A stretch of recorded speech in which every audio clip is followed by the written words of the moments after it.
20,000 cryptos வந்து இன்றைக்கி மார்க்கெட்டில் இருக்குது. ஃபஸ்ட்டு வந்தது என்னவோ பிட்காயின் தான், அது எல்லாருக்குமே தெரிஞ்ச விஷயம். அது வந்து பார்த்திங்கன்னா 2009 வெறும் ₹4 ₹3 ஆரம்பித்த ரேட்டு இன்றைக்கி வந்து 20 லட்சம் வரைக்கும் வந்து அதனோட மதிப்பு வந்து கூடியிருக்கு. ஸோ அது ஆல்ரெடி வளர்ந்து விட்டது. இனிமேல் வந்து அதை நம்ம போய் வாங்க முடியாது. ஒரு சாதாரண ஒரு கடைக்கோடியில் இருக்கிறவர் போய் நான் பிட்காயின் வாங்கணும்னா 20 லட்ச ரூபா கொடுத்து இன்றைக்கி வாங்குறது வந்து வாய்ப்பில்லை. ஓகே. ஆனால் எனக்கு இன்றைக்கி மோஸ்ட் அட்வான்ஸ் டெக்னாலஜியாக மக்களுக்கு ஈஸியாக கிடைக்கிற மாதிரி இருக்கிற காயின் வந்து பார்த்திங்கன்னா பெல்டெக்ஸ். இந்த பெல்டெக்ஸ் காயின் தான் எனக்கு ரொம்ப பிடிக்கும். ஏன்னா 2009 பிட்காயின் வந்தப்போ ஒரு ரெவல்யூஷன் நடந்தது. என்னன்னு பார்த்தீங்கன்னா, உங்களோட பணத்தை இந்த உலகத்தில் இருக்கிற எங்கே வேணால் அனுப்பலாம். அக்கௌண்ட் நம்பர் தேவையில்லை, ஃபோன் நம்பர் தேவையில்லை, ஐஎஃப்எஸ்சி தேவையில்லை, பேங்க்கு தேவையில்லை, ஏன் எந்த ஒரு கவர்மெண்ட்டும் தேவையில்லை. இன்டர்நெட் மட்டும் இருந்தால் போதும், நீங்கள் இந்த உலகத்தில் எங்கே வேணாலும் உங்களோட பணத்தை அனுப்பலான்றது தான் அதனோட ஃபஸ்ட்டு தாரக மந்திரம். பெல்டெக்ஸ் 2022 பார்த்தீங்கன்னா அவங்க புதுசாக ஒரு யூனிக் அடுத்த லெவலுக்கு வந்திருக்காங்க. என்னென்னு பார்த்தீங்கன்னா பிசாட், வாட்ஸ்அப்போட அடுத்த லெவலில். இப்போ இவங்களோட தாரக மந்திரம், நீங்கள் இந்த உலகத்தில் எங்கே வேணாலும் உங்களோட message, photos, videos, voice message எல்லாமே உங்களால் அனுப்ப முடியும். ஃபோன் நம்பர் தேவையில்லை, எந்த வோடஃபோன் ஐடியா சிம்மு தேவையில்லை, எந்த ஒரு நெட்வொர்க் தேவையில்லை, எந்த ஒரு கவர்மெண்ட் சப்போர்ட் தேவையில்லை. இன்டர்நெட் இருந்தால் போதும், இந்த உலகத்தில் நீங்கள் எங்கே வேணால் அனுப்பலாம். உங்களோட மெசேஜ் பாதுகாப்பானதாக இருக்கும். ஸோ இந்த ஒரு யூனிக் சிஸ்டம் வந்து இந்த பெல்டெக்ஸில் வந்துருக்கனால இந்த ஒரு காயின் வந்து ரொம்ப அட்வான்ஸாக இருக்குது. டாப் 5 எக்ஸ்சேஞ்சில் Gate.ioலாம் லிஸ்ட்டாக இருக்குது. இது ஃபியூச்சரிஸ்டிக் காயினாக இப்போதைக்கு எனக்கு பிடிச்ச காயினாக இருக்குது. சார், இந்த கிரிப்டோ கரன்சி அப்படின்றத பற்றி ஒரு எளிமையான முறையில் மக்களுக்கு ஒரு விளக்கம் சொல்லிடுங்க. அண்ட் அதே மாதிரி நீங்கள் வந்து இதில் பிளான் பண்ணி இந்த துறைக்கு வந்தீங்களா, இல்லை எதர்ச்சியாக அமைஞ்சுதா? இந்த துறைக்கு வந்த அப்புறம் இந்த கிரிப்டோ கரன்சி பற்றி உங்களோட புரிதல் என்னவா இருக்குது? S, thank you madam. என் பேர் சிரஞ்சீவி. நான் வந்து ஆட்டோமொபைல் இன்ஜினியரிங் படிச்சிருக்கேன். முடிச்சுட்டு ஒரு 10 வருஷம் வந்து தனியார் நிறுவனத்தில் சக்ஸஸ்ஃபுல்லாக வேலை செஞ்சுருக்கேன். அப்போது ஒரு தாட் வந்து என்னென்னா, ஒரு எம்ப்ளாயியாக இருக்குமே, ஸோ கூடிய சீக்கிரத்தில் பிஸ்னஸ் மேனாக மாறலாம் அப்படின்னு யோசிக்கிறப்போ என்னோடய எய்ம் வந்து ஒரு யூனிக்கான விஷயமா இருக்கணும். எல்லோரும் பண்ணுற விஷயம் பண்ணக்கூடாது, யூனிக்கான விஷயமா இருந்தால் மட்டும்தான் நமக்கு அதில் எளிதில் சக்ஸஸ் வருன்றது ஒரு தந்திரம் இருக்குது பிஸ்னஸில். அப்படி நான் சர்ச் பண்ணுறப்போ தான் நண்பர்கள் வழியாக தெரிஞ்ச விஷயம் வந்து இந்த கிரிப்டோ கரன்சி துறை. ஸோ இந்த விஷயம் தெரிஞ்ச உடனே முதல்ல போய்ட்டு நான் அனலைஸ் பண்ணுறேன். இன்டர்நெட்டில் அனலைஸ் பண்ணுறேன். ஒரு 2-3 டேஸ் வந்து எல்லா விஷயம் படிக்கிறேன். அப்போது ஃபைனலாக எனக்கு கிடைச்ச ஒரு விஷயம் என்னென்னா, எல்லாமே வந்து முரண்பாடான விஷயங்களாக இருக்குது. ஸோ அந்த முரண்பாடுகளை பார்த்த உடனே எனக்கு இன்னும் ஆர்வம் வந்து அதிகமாகிடுச்சு. இந்த துறையில் அதிகமாக ட்ராவல் பண்ணலாம் அப்படின்ற ஒரு கான்ஃபிடென்ட் வந்ததுனால ஸோ ஃபைனல் ரிசல்ட்டை என்ன ஃபைனலாக என்ன தெரிஞ்சதுன்னா, ஸோ கிரிப்டோ கரன்சின்றது மக்களுக்கு இன்றியமையாதது, ஆனால் மக்களுக்கு அவ்வளோ எளிதாக புரிஞ்சிக்க முடியல. ஸோ இந்த ஒரு கான்ட்ரவர்சியை பார்த்ததுக்கப்புறமா ஓகே, இந்த துறையில் நம்ம ஸ்ட்ராங்காக ட்ராவல் பண்ணலாம், மக்களுக்கு தேவையான விஷயங்கள் அனைத்தும் கொண்டு போய் சேர்க்கலாம், அதே மாதிரி நம்மளும் இதில் ஒரு அச்சீவ்மெண்ட்டை பண்ண முடியுமன்றதுனால தான் இதுக்குள்ளே வந்தது. ஸோ கிரிப்டோ கரன்சி அப்படின்ற ஒரு தமிழாக்கம் பார்க்குறப்போ மெய் நிகர் நாணயம். ஸோ தெளிவாக இருக்குது, மெய் நிகர் நாணயம். ஸோ நம்ம ஆல்ரெடி நாணயங்கள் பயன்படுத்துகிறோம், பணமாக பயன்படுத்துகிறோம். ஆனால் இந்த கிரிப்டோ கரன்சின்ற மெய்க்கு நிகரான நாணயமாக தான் இது உருவாக்கப்பட்டிருக்கு. இதை கண்டுபிடிச்ச சட்டோஷி நாக்கமோட்டோ என்ற ஒரு உயர்ந்த எண்ணங்களை கொண்டவர். ஸோ ஆனால் அந்த எண்ணங்கள் வந்து மக்களுக்காக முழுக்க இருக்கிறதுனால ஸோ இது 2009 கண்டுபிடிச்சி மக்கள்கிட்ட கொடுத்தாங்க. அப்போது 2009 இன்றைக்கி வரைக்கும் பார்த்திங்கன்னா இந்த இண்டஸ்ட்ரி பெரிய அளவில் உலகம் பூரா பேசப்படுது. யாரெல்லாம் உள்ளே வந்திருக்காங்களோ அவங்களுக்கான வளர்ச்சியும் இங்கே கொண்டாடப்படுது. ஸோ கிரிப்டோ கரன்சின்றது ஒரு பணமாக இல்லாமல் இதை கூட ஒரு டெக்னாலஜி என்ற ஒரு விஷயம் வளர்ந்து வந்திருக்கனால தான் இது இந்த அளவுக்கு முக்கியமானதாக இன்றைக்கி மார்க்கெட்டில் இருக்குது. அதுக்கு பெயர் வந்து பிளாக் செயின் டெக்னாலஜி. இந்த பிளாக் செயின் டெக்னாலஜியோட உதவி கொண்டு தான் இந்த கிரிப்டோ கரன்சி இந்த உலகத்தில் இந்த அளவுக்கு ஸ்ட்ராங்காக ரொம்ப வலிமையானதாக மாறி இருக்கு. சார், இந்த பிளாக் செயின் டெக்னாலஜி அப்படின்னா என்ன சார்? ஆக்சுவலாக கிரிப்டோக்கும் அதுக்கும் என்ன சம்பந்தம்? எஸ், பிளாக் செயின் டெக்னாலஜியும் கிரிப்டோ கரன்சியும் வந்து உடலும் உயிர் மாதிரி, அந்த மாதிரி ஒன்று இல்லைன்னா இன்னொன்று இல்லை. இப்போது டெக்னாலஜின்னு வந்தாச்சு. ஸோ டெக்னாலஜியோட ஹிஸ்ட்ரி நமக்கு கண்டிப்பாக தெரிஞ்சிருக்கணும். நம்ம radio, telephone, smart phone, internet இன்றைக்கி வந்து எல்லாமே நம்ம கைக்குள்ளே வந்தாச்சு ஸ்மார்ட் ஃபோன் வடிவில். ஆனால் ஃப்யூச்சர் வந்து டிஜிட்டல் தான். 100% வந்து பார்த்திங்கன்னா இன்டர்நெட் தான் எல்லாருக்குமே தெரியும். ஆனால் அந்த இன்டர்நெட்டில் என்ன விஷயம் அப்படின்னு பார்த்தீங்கன்னா பாதுகாப்பு இல்லை. ஸோ என்னடா இது வரைக்கும் ஒரு கரன்சி பற்றி பேசலான்னு வந்தோமே, டக்குன்னு வந்து டெக்னாலஜி சைடு போகணுமே நமக்கு வந்து யோசனை வரும். இதுதான் நீங்கள் புரிஞ்சிக்க வேண்டிய முக்கியமான விஷயம். பிளாக் செயின் டெக்னாலஜி முழுக்க இன்டர்நெட் வசதி கொண்டது. ஆனால் இன்றைக்கி இருக்கிற ஸ்மார்ட் ஃபோனில் இருக்கிற எல்லா ஃபெயிலியர்ஸ்க்கான சொல்யூஷன் வந்து இந்த பிளாக் செயின் டெக்னாலஜிக்குள்ளே வந்திருக்கு. அதாவது இன்டர்நெட்டில் நம்ம ஒரு டேட்டா சேவ் பண்ணி வைக்கிறோம், அது எங்கே போய் சேவ் ஆகுது அப்படின்றது ஒரு கேள்வி. ஸோ கண்டிப்பாக இப்போது நீங்கள் ஒரு ஃபேஸ்புக் யூஸ் பண்ணுறோம், ஃபேஸ்புக்கில் வந்து நம்மளோட மொத்த கேவைசி இருக்குது. அதே மாதிரி நம்ம சாட்டிங் பண்ண எல்லா டீட்டெயிலும் என்றைக்காக இருந்தாலும் பார்க்க முடியுது. ஆனால் அந்த டேட்டாவில் எங்கே போய் ஸ்டோர் ஆகிருக்கு அப்படின்றது ஒரு கேள்விக்குறி. எங்கே ஸ்டோர் ஆகிருக்கு? ஃபேஸ்புக்கு யார் டெவலப் பண்ணாங்களோ அவங்களோட சர்வரில் போய் ஸ்டோர் ஆகிருக்கும். அப்போது நம்மளோட டேட்டாவை எப்போ பார்த்தாலும் எந்த நேரத்துலையும் வந்து அந்த ஃபேஸ்புக்கோட ஓனர் வந்து பார்க்க முடியுது. ஸோ இதே மாதிரி பிளாக் செயின் டெக்னாலஜி அதை விட அட்வான்ஸாக கொண்டு வந்திருக்காங்க. என்ன, சேம் இன்டர்நெட் தான், சேம் தொழில்நுட்பம் தான். ஆனால் இங்கே பிளாக் செயின் டெக்னாலஜியில் உங்களோட டேட்டா நீங்கள் மட்டும்தான் பார்க்க முடியும், உங்களை தவிர வேறு யாருமே பார்க்க முடியாது. இந்த தொழில்நுட்பம் வந்ததுக்கப்புறமா மக்களோட ப்ரைவேசி ஆஃப் இன்டர்நெட், இந்த தொழில்நுட்பம் வந்ததுக்கப்புறமா மக்களோட ப்ரைவேசி ஆஃப் இன்டர்நெட்ன்றது இங்கே நிரூபிக்கப்பட்டிருக்கு. இந்த ப்ரைவேசி ஆஃப் இன்டர்நெட் முக்கியமானதுனால தான் அந்த கிரிப்டோ கரன்சி எல்லாருமே வாங்க ஆரம்பிச்சிருக்காங்க. ஸோ இது ஒரு ஜஸ்ட்டு பணமாக இல்லாமல் ஒரு டெக்னாலஜியாகவும் வளர்ந்துருக்கிறதுனால தான் மக்களுக்கு இன்றியமையாததாக இருக்குது. அதனால தான் இது 12 வருஷத்தில் எத்தனையோ முரண்பாடான கருத்துக்கள் வந்தாலும் தொடர்ச்சியாக வளர்ந்துனே வந்துன்னு இருக்குது. இதோட கம்பேர் பண்ணி பார்க்கவே முடியாது. அந்த அளவுக்கு நிறைய வளர்ச்சிகள் இந்த துறையில் இது வரைக்கும் கண்டு கொண்டிருக்கிறோம். நிறைய வளர்ச்சிகள் இது வரைக்கும் நம்ம பார்த்துன்னு இருக்கோம். எல்லாருக்குமே வந்து இந்த ஷேர் மார்க்கெட் பற்றி ஒரு ஐடியா இருக்கும், கோல்ட் ஷேர் இதை பற்றிலாம் ஐடியா இருக்கும். கிரிப்டோ அப்படின்றது இதோட சம்மந்தப்பட்ட ஒன்றா? சரியான கேள்வி மேடம். இப்போது கிரிப்டோ கரன்சின்னா ஒரு பணம்னு சொல்லிட்டாச்சு, டெக்னாலஜின்னு சொல்லியாச்சு, அப்போது அசுர வளர்ச்சின்னு சொல்லியாச்சு. ஸோ மக்கள்கிட்ட இதுதான் ஃபஸ்ட்டு பயமே, இது வந்து அசுர வளர்ச்சி வந்திருக்கே, அப்போ தப்பான விஷயமா இருக்குமோ, வீழுறதுக்கு ஒரு வாய்ப்பு இருக்கும், ஃபால் இருக்கும், ஏற்ற இறக்கங்கள் கண்டிப்பாக இருக்கும். ஏன்னா ஒரு இடத்துல ஒரு பிஸ்னஸ்னால் லாபம்னா நஷ்டம் இருக்கும், ரைட்டுங்களா? அப்போது அசுர வளர்ச்சி அடைஞ்சிருக்கேன்னா அதில் ஏற்றத்தாழ்வுகள் கண்டிப்பாக இருக்க தான் செய்யும். அப்போது இந்த முரண்பாடோட மூட்டையாக இந்த ப்ரைஸில் வந்து நிற்குது. இன்றைக்கி பார்த்தீங்களன்னா ஷேர் மார்க்கெட் இருக்குது, ஷேர்ஸ் நம்ம ஏன் வாங்குகிறோம்? ஒரு முதலீடு. கோல்டு நம்ம ஏன் வாங்குகிறோம்? ஒரு முதலீடு தான். ஆனால் பணம்ன்றது கொடுக்கல் வாங்கலுக்கு நம்ம பயன்படுத்துகிறோம். ஸோ ஒரு கடையில் போயிட்டு ஒரு பொருள் வாங்குகிறோம், அங்கே டிரான்சாக்ஷனாக வந்து நம்ம ஐஎன்ஆரை பயன்படுத்துகிறோம், அமெரிக்காவில் இருக்கிறவங்க டாலரை பயன்படுத்துகிறாங்க. ஆனால் ஷேர்ஸ் வந்து அப்படி இல்லை, ஒரு அசட்டை தான் நம்ம வாங்கி வைக்கிறோம், ஒரு சொத்தை தான் நினச்சி வாங்கி வைக்கிறோம். கோல்டும் ஃப்யூச்சரில் நம்ம பிள்ளைகளோட கல்யாணத்துக்கோ இல்லை நமக்கு அவசரத்துக்கு விற்கிறதுக்கோ இல்லை டிரான்சாக்ஷனுக்காக ஏதோ ஒரு பர்பஸ்க்காக தான் ஒரு லாங் டைம் பிளானாக தான் நம்ம கோல்டையும் ஷேர்ஸையும் வாங்கி வைக்கிறோம். ஸோ கிரிப்டோ கரன்சின்றதும் நம்ம இந்திய நாட்டை பொறுத்த வரைக்கும் நம்ம ஒரு அசட்டை தான் வாங்கி வைக்கணும்.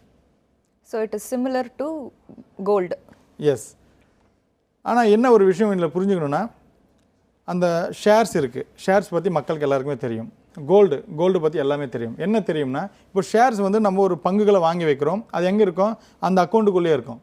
ஒரு கோல்டு நம்ம வாங்குகிறோம், அந்த கோல்டு எடுத்துன்னு போயிட்டு நம்ம வீட்டில் வச்சோம்னா அது வீட்டில் மட்டும்தான் இருக்கும். இதை விற்கலாம் வாங்கலாம், ஆனால் ஒரு பணமாக பரிவர்த்தனைக்கு பயன்படுத்த முடியாது. ஒரு ஷேர்ஸை எடுத்துன்னு போயிட்டு ஏதாவது ஒரு ஷாப்பிங் மாலில் போய் நான் ஷேர்ஸ் கொடுக்குறேன், நீங்கள் எனக்கு வந்து அந்த கூட்ஸை கொடுங்கன்னு சொன்னால் அவங்க ஒத்துக்க மாட்டாங்க. அதே மாதிரி கோல்டும் நம்ம பயன்படுத்துறதில்லை. ஆனால் கிரிப்டோ கரன்சின்றது ஒரு ஷேர்ஸாகவும் நம்ம வாங்கி வைக்கலாம், அந்த கரன்சியை வாங்கி நம்ம பத்திரமா சேவ் பண்ணி வைக்கலாம். எப்போ வேணும்னாலும் ஒரு 5 வருஷம் கழிச்சோ 10 வருஷம் கழிச்சோ ஒரு அசட்டாக நினச்சி நம்ம விற்றுக்கலாம். இல்லை ஒரு கோல்டாகவும் நினைக்கலாம்.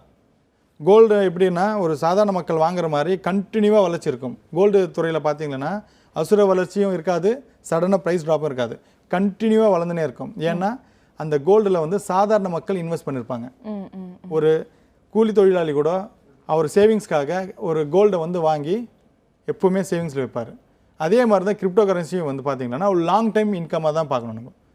ஸோ லாங் டைமை ஹோல்டு பண்ணி வைக்கலாம். ஆனால் இதையும் தாண்டி கிரிப்டோ கரன்சி என்னவா பயன்படுத்தலாம்னா, நம்ம அந்த கிரிப்டோ கரன்சியை வாங்கி அசட்டாக வைக்கிறது இல்லாமல் இன்கேஸ் உங்களோட ரிலேட்டிவ் யாராவது ஃபாரினில் இருக்கார், யூஎஸில் இருக்கார், அமெரிக்காவில் இருக்கார், துபாயில் இருக்காருன்னா நீங்கள் உங்களோட அசட்டை நீங்கள் போகாமலே இந்த கிரிப்டோவை அந்த நாட்டுக்கு ட்ரான்ஸ்ஃபர் பண்ண முடியும். ஸோ ஒரு ஷேர்ஸில் வர்ற வருமானத்தை விட ஒரு கோல்டில் வர்ற வருமானத்தை விட இந்த கிரிப்டோவில் ஏன் அதிக அளவில் வருதுன்னா, இது ஒன் வேர்ல்டு ஒன் கரன்சின்னு சொல்லுவோம். ஸோ உலகம் பூரா இந்த கரன்சி காமனாக இருக்கிறதுனால மட்டும்தான், இந்த உலகத்தில் இருக்கிற எல்லாரும் வாங்கிறதுனால மட்டும்தான் இது இந்த அளவுக்கு வளர்ச்சியை பெற்றுக்கொண்டிருக்கிறது. ஸோ ஷேர்ஸ்ன்றது டிமாண்ட் இருக்குது, கோல்டுன்றது டிமாண்ட் இருக்குது, அதே மாதிரி கிரிப்டோ கரன்சிலையும் நமக்கு டிமாண்ட் இருக்குது. ஸோ அந்த பிளாக் செயின் டெக்னாலஜின்ற டெக்னாலஜியில் ஒன்ஸ் இந்த கரன்சி உருவாக்கிட்டாங்களன்னா அதுக்கு ஒரு அளவு இருக்குது, அந்த அளவுக்கு மேலே அதை உற்பத்தி பண்ண முடியாது. ஆனால் உலகம் பூரா இதனோட தேவை இருக்குது, மக்கள் வாங்க அதனோட டிமாண்ட் வந்து ரேட்டு அதனோட மதிப்புன்றது கூடினே இருக்கும். ஸோ இது ஷார்ட் டைமாக பார்க்குறப்போ நம்ம நீங்கள் சொன்ன ஏற்றத்தாழ்வுகள் மாதிரி தெரியும். ஆனால் லாங் டைமாக ஒரு 2 வருஷமோ ஒரு 5 வருஷமோ 6 வருஷம் கழித்து பார்க்குறப்போ இந்த துறை, இந்த கிரிப்டோ கரன்சின்றது தொடர்ச்சியாக வளர்ந்துனே தான் இருந்திருக்கும். ஸோ இதுதான் இதில் இருக்கிற முக்கியமான விஷயங்கள். அதனால தான் நம்ம கிரிப்டோ கரன்சியில் வந்து முதலீடு பண்ணுறது நம்மளோட எதிர்காலத்துக்கு தேவையை பூர்த்தி பண்ணும். அதே மாதிரி கிரிப்டோ கரன்சின்றது next generation of money. So நம்மளோட அடுத்த ஜென்ரேஷனுக்கு தேவையான விஷயங்கள் இந்த கிரிப்டோ தான். அதை நம்ம இப்போவே பண்ணுறப்போ முன்னுதாரணமாக மற்றவங்களுக்கு நம்ம இருக்க முடியும். சார் இதில் நிறைய காயின்ஸ் இருக்குது அப்படின்னு சொல்லுவாங்க, பிட்காயின் அது இதுன்னு சொல்லிட்டு. ஸோ அதை பற்றி எங்களுக்கு டீட்டெயிலாக தெரியல. ஸோ உங்களுக்கு பிடித்த காயின் எது, எந்த காயினை பற்றி நீங்கள் வந்து சொல்ல போகிறீங்க?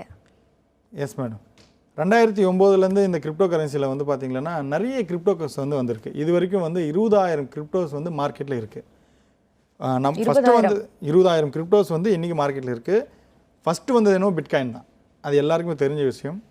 அது வந்து பார்த்திங்கன்னா 2009 வெறும் 4 ரூபா 3 ரூபாய்க்கு ஆரம்பித்த ரேட்டு இன்றைக்கி வந்து 20 லட்சம் ரூபாய் வரைக்கும் வந்து அதனோட மதிப்பு வந்து கூடியிருக்கு. ஸோ அது ஆல்ரெடி வளர்ந்து விட்டது. இனிமேல் வந்து அதை நம்ம போய் வாங்க முடியாது. ஒரு சாதாரண ஒரு கடைக்கோடியில் இருக்கிற போய் நான் பிட்காயின் வாங்கினோம்னா 20 லட்ச ரூபா கொடுத்து இன்றைக்கி வாங்குறது வந்து வாய்ப்பில்லை. ஓகே. ஆனால் எனக்கு இன்றைக்கி மோஸ்ட் அட்வான்ஸ் டெக்னாலஜியாக மக்களுக்கு ஈஸியாக கிடைக்கிற மாதிரி இருக்கிற காயின் வந்து பார்த்திங்கன்னா பெல்டெக்ஸ். இந்த பெல்டெக்ஸ் காயின் தான் எனக்கு ரொம்ப பிடிக்கும். ஏன்னா 2009 பிட்காயின் வந்தப்போ ஒரு ரெவல்யூஷன் நடந்தது. என்னன்னு பார்த்தீங்கன்னா உங்களோட பணத்தை இந்த உலகத்தில் இருக்கிற எங்கே வேணால் அனுப்பலாம். அக்கௌண்ட் நம்பர் தேவையில்லை, ஃபோன் நம்பர் தேவையில்லை, ஐஎஃப்எஸ்சி தேவையில்லை, பேங்க்கு தேவையில்லை, ஏன் எந்த ஒரு கவர்மெண்ட்டும் தேவையில்லை, இன்டர்நெட் மட்டும் இருந்தால் போதும். நீங்கள் இந்த உலகத்தில் எங்கே வேணாலும் உங்களோட பணத்தை அனுப்பலான்றது தான் அதனோட ஃபஸ்ட்டு தாரக மந்திரம். பெல்டெக்ஸ் 2022 பார்த்தீங்கன்னா அவங்க புதுசாக ஒரு யூனிக் அடுத்த லெவலுக்கு வந்திருக்காங்க. என்னென்னு பார்த்தீங்கன்னா பிசாட், வாட்ஸ்அப்போட அடுத்த லெவலில். இப்போ இவங்களோட தாரக மந்திரம், நீங்கள் இந்த உலகத்தில் எங்கே வேணாலும் உங்களோட message, photos, videos, voice message எல்லாமே உங்களால் அனுப்ப முடியும். ஃபோன் நம்பர் தேவையில்லை, எந்த வோடஃபோன் ஐடியா சிம்மு தேவையில்லை, எந்த ஒரு நெட்வொர்க் தேவையில்லை, எந்த ஒரு கவர்மெண்ட் சப்போர்ட் தேவையில்லை. இன்டர்நெட் இருந்தால் போதும், இந்த உலகத்தில் நீங்கள் எங்கே வேணால் அனுப்பலாம். உங்களோட மெசேஜ் பாதுகாப்பானதாக இருக்கும். ஸோ இந்த ஒரு யூனிக் சிஸ்டம் வந்து இந்த பெல்டெக்ஸில் வந்துருக்கனால இந்த ஒரு காயின் வந்து ரொம்ப அட்வான்ஸாக இருக்குது. டாப் 5 எக்ஸ்சேஞ்சில் Gate.ioலாம் லிஸ்ட்டாக இருக்குது. இது ஃபியூச்சரிஸ்டிக் காயினாக இப்போதைக்கு எனக்கு பிடிச்ச காயினாக இருக்குது. சார் அதே மாதிரி நீங்கள் சொல்லும்போது சொல்லியிருந்தீங்க கோல்டு வந்து எல்லாருமே இன்வெஸ்ட் பண்ணுறாங்க, எல்லா தரப்பு மக்களும் வந்து இதில் வந்து இன்வெஸ்ட் பண்ணுறாங்க, ஒரு கூலி தொழிலாளி கூட. அப்படி இருக்கும்போது இந்த கிரிப்டோ கரன்சின்றது ஏழை மக்களால் யோசித்து பார்க்க முடியுமா? ஏழை மக்கள், நடுத்தர மக்கள், upper middle class, rich people, so இவங்களோட தர வரிசையில் கிரிப்டோ கரன்சி அப்படின்றது எப்படி இருக்குது? இந்த கிரிப்டோ கரன்சி அனைத்து மக்களுக்குமானது. ஸோ ஒவ்வொரு கேட்டகரி பீப்புள்ஸ்க்கு வந்து ஒவ்வொரு மாதிரி வந்து இது சப்போர்ட் பண்ணுது. அதுக்கேற்ற மாதிரி நம்ம ட்ராவல் பண்ணலாம். எக்ஸாம்பிள் வந்து ஒரு ஏழை வந்து கண்டிப்பாக அவங்களோட தினந்தோறும் வர இன்கமில் ஒரு 20% வந்து கிரிப்டோவாக மாற்றி வைக்கலாம். ஒரு மிடில் கிளாஸ் அவர் வந்து பார்த்திங்கன்னா அவங்களோட சேலரியில் ஒரு சர்டன் பர்சன்டேஜ் வந்து கிரிப்டோவாக மாற்றி வச்சா ஃப்யூச்சர் வந்து பெரிய சேவிங்காக மாறும். பெரிய பணக்காரர்கள் அவங்களுக்கு ஒரு சேலஞ்ச் என்னென்னா கிரிப்டோ ஏன் அவங்க அடாப்ட் பண்ணணும்னு பார்த்தீங்கன்னா அவங்களோட மொத்த அசட் வேல்யூவில் ஒரு 10% கிரிப்டோவை வச்சா மட்டும்தான் ஒரு 10 இயர்ஸ் 20 இயர்ஸ் கழிச்சு அவங்க அன்னைக்கு இருக்கிற ஃபினான்ஷியல் ஸ்டேட்டஸில் அதை பயன்படுத்த மேட்ச் பண்ண முடியும். இல்லைனா இன்னைக்கு கிரிப்டோவில் இருக்கிறவங்க அசுர வளர்ச்சி அடைஞ்சிருப்பாங்க. இன்னைக்கு பெரிய பணக்காரராக இருந்தாலும் ரிச் பீப்புளாக இருந்தாலும் அன்றைக்கி மார்க்கெட்டில் வந்து அவங்க பின்தங்கி நிலையில் இருப்பாங்க. ஸோ அந்த ஒரு ஸ்டேட்டஸ் மெயின்டைன் பண்ணுறதுக்காகவாவது அவங்க அசட்டை வாங்குகிற கம்பல்சரி அவங்களுக்கு இருக்குது. ஸோ இந்த மாதிரி தான் கிரிப்டோ வந்து ஒவ்வொரு சார மக்களுக்கும் ஒவ்வொரு விதமாக இது பயன்படுது. ஸோ இதில் இன்னும் நிறைய விஷயங்கள் இருக்குது, நுணுக்கமான விஷயங்கள் எல்லாம் இருக்குது. ஸோ அது அடுத்த எபிசோடில் நம்ம பார்க்கலாம். Okay sir. Sir other countries okay sir, இப்போது இந்தியா பொறுத்த வரைக்கும் இந்தியன் கவர்மெண்ட், சென்ட்ரல் கவர்மெண்ட்டோட நிலைப்பாடு கிரிப்டோ பற்றி எப்படி இருக்குது? ரீசெண்டாக நிர்மலா சீதாராமன் அவங்க கூட இதை பற்றி பேசியிருந்தாங்க. ஸோ இந்தியன் கவர்மெண்ட்டுக்கு வந்து இதோட நிலைப்பாடு எப்படி இருக்குன்ற தெரிஞ்சுக்கலாங்களா? நம்ம இந்திய நாட்டில் கிரிப்டோ கரன்சிக்கு ரொம்ப சாதகமான சூழ்நிலை இருக்குது.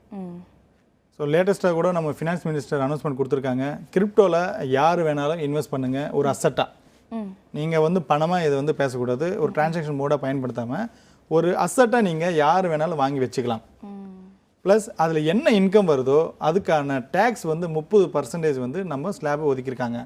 அதாவது ஒரு 1 லட்ச ரூபா நம்ம இன்வெஸ்ட் பண்ணுறோம்னா இந்த வருஷம் நம்ம 1 லட்ச ரூபா இன்வெஸ்ட் பண்ணிக்கிறோம்னு சொல்லிட்டு கவர்மெண்ட் டிக்ளேர் பண்ணிவிட்டு அந்த ஒரு வருஷம் கழிச்சு அடுத்த வருஷம் நம்ம சேல் பண்ணுறோம், ப்ராஃபிட் எடுக்கிறோம். அப்போ 2 lakh rupees நமக்கு இன்கம் வருதுன்னு வச்சுக்கோங்க.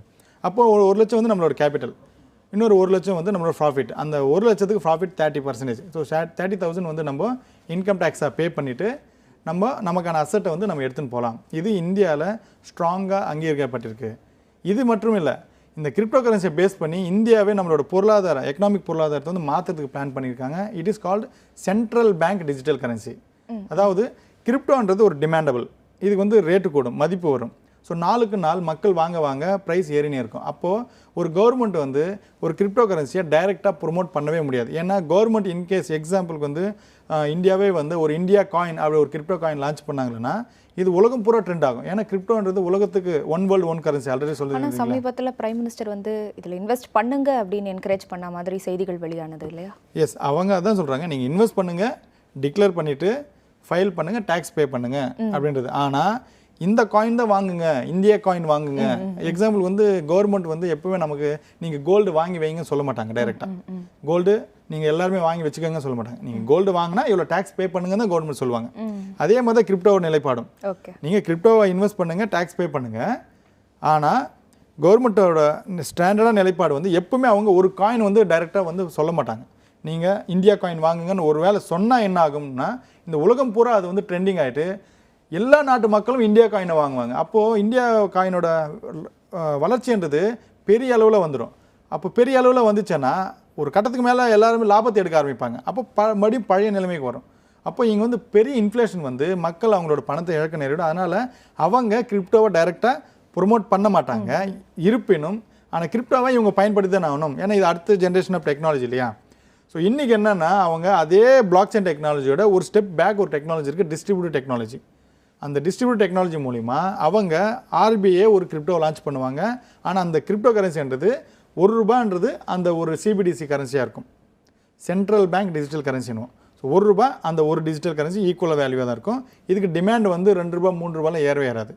ஆனால் இது மானிட்டரபிளாக இருக்கும். ஆனால் 100% டிஜிட்டல் கரன்சியாக இருக்கும். ஸோ இதுதான் நம்ம ஃபினான்ஸ் மினிஸ்டர் அனௌன்ஸ் பண்ணியிருக்காங்க. இந்தியாவும் கிரிப்டோ கரன்சி லான்ச் பண்ண போது, ஆனால் அது ஃபிக்ஸ்டு வேல்யூ, ஸ்டேபிள் காயின்னு சொல்லுவாங்க. ஸோ ₹1 வேல்யூ அதுவும் ஒன்றா தான் இருக்கும். இதை வச்சு நம்ம ஃப்யூச்சரில் வந்து எல்லா எக்ஸ்சேஞ்சிலையும் வந்து கிரிப்டோவை ட்ரேட் பண்ணுற மாதிரி இருக்கும். அப்போ ஆட்டோமேட்டிக்காக எல்லா கிரிப்டோவும் மானிட்டர் பேஸில் வந்துடும். ஸோ டேக்ஸபிளாகவும் ஆகிடும். ஸோ இன்றைக்கி இதுதான் இந்தியாவோட நிலைப்பாடு. ஸோ கவர்மெண்ட் சைட்லேருந்து முழுக்க நமக்கு கிரிப்டோவை பொறுத்த வரைக்கும் ஆதரவு இருக்குது. என்னென்னா இன்வெஸ்ட் பண்ணுங்கள், ப்ராஃபிட் எடுங்க, டேக்ஸ் பே பண்ணலாம். ஸோ இதுதான் இன்றைக்கோட நிலைமை.